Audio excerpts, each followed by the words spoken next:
Gobierno vasco y Generalitat de Cataluña han firmado un protocolo de colaboración en materia industrial aquí en el Palau de la Generalitat. Desarrollarán estrategias conjuntas en energía, innovación, turismo e internacionalización. Arantxa Tapia y su homólogo catalán, Felip Puig, han destacado la importancia del autogobierno también en las políticas industriales.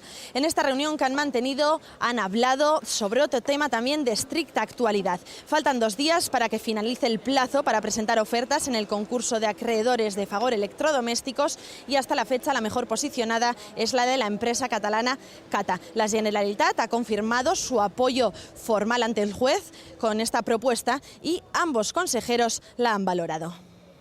Es un proyecto importante en cuanto a que mantiene actividad, pero no solamente desde el punto de vista del empleo, sino que es un proyecto de actividad industrial a largo plazo, que es lo que nosotros estamos apoyando. Se trata de una apuesta industrial y no una apuesta, digamos así, de especulación concursal como a veces lamentablemente se produce. Hemos avalado su oferta, su proyecto.